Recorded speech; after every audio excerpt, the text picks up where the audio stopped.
Les cigarettes exportées vers l'Afrique sont plus toxiques et plus addictives que celles vendues en Europe. Voilà la conclusion d'une enquête qui vient d'être menée par une journaliste indépendante suisse. Pendant un an, elle a investigué sur les pratiques des multinationales du tabac dans son pays et sa conclusion est interpellante quant au cynisme des cigarettiers.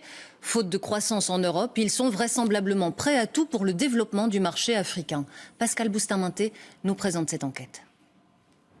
Au centre de l'enquête de Marie Morris, 3 géants de l'industrie du tabac installés en Suisse. Philip Morris, Japan International Tobacco et British American Tobacco.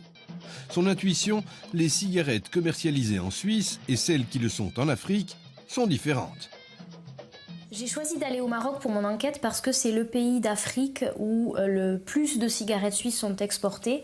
Aujourd'hui, plus de la moitié des cigarettes fumées au Maroc sont importées et surtout importées de Suisse. Ils pensent que les cigarettes suisses sont de meilleure qualité. Et en fait, c'est l'inverse. Les cigarettes fabriquées en Suisse qu'ils fument sont beaucoup plus fortes, ont plus de nicotine, plus de goudron et donc sont plus toxiques. Pour prouver cela, elle a confié des cigarettes vendues en France, en Suisse et au Maroc à un laboratoire indépendant. Ce dernier a analysé les cigarettes au moyen de cette machine. Les différences sont objectivées.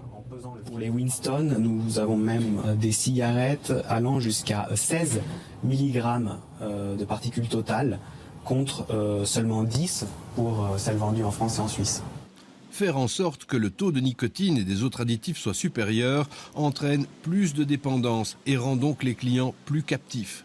But de la manœuvre, préserver les bénéfices des cigarettiers. En Suisse, les ventes de tabac ont baissé de 38% en 20 ans. En Afrique, l'OMS prévoit que d'ici 2025, il y aura 40% de fumeurs en plus par rapport à 2010. Le marché africain est donc l'objet de toutes les attentions de l'industrie du tabac qui pourrait y trouver une terre de croissance au moment où, en Occident, le nombre de fumeurs chute.